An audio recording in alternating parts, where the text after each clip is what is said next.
আপনাদের কাছে প্রথমেই ক্ষমা প্রার্থী। আমার আসতে একটু দেরি হয়েছে, একটু কাল বিলম্ব হয়েছে।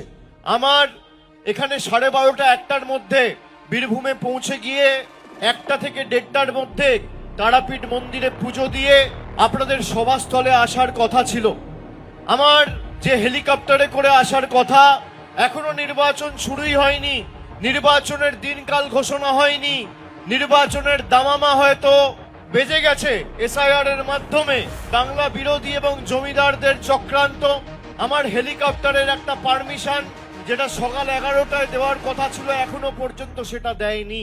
আমি মধ্যেখানে ভাবছিলাম গাড়িতে করে আসবো, 5 ঘন্টার রাস্তা, যদি 12টায়ও বেরোতাম এখানে পৌঁছাতে পৌঁছাতে 5টা 5:30 বেজে যেত।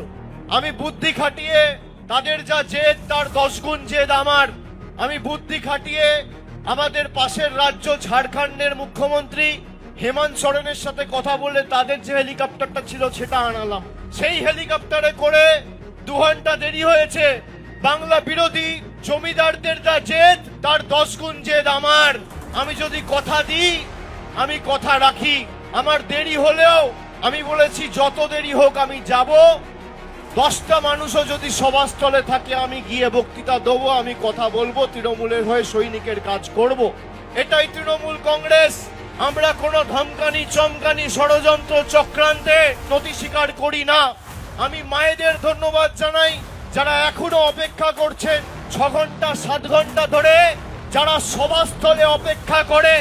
আমি যেখানে তারাপীঠে নেমেছি 12 কিলোমিটার রাস্তা সভাস্থল পর্যন্ত, যতদূর গাড়িতে এসছি, গাড়ির থেকে আসার সময় দেখছি রাস্তার দুপাশে দুধারে মানুষের জমায়েত। সাধারণ মানুষ থেকে তৃণমূল কংগ্রেসের রাজনৈতিক কর্মী সমর্থকরা যে কৃতজ্ঞতা ভালোবাসার ঋণে আমাকে আবদ্ধ করেছে, আমি তাদের কাছে চিরঋণী। আগামী দিন নির্বাচন যখনই ঘোষণা হোক, আমরা যে রাজনৈতিক লড়াই শুরু করেছি, যতই করো হামলা, আবার জিতবে বাংলা।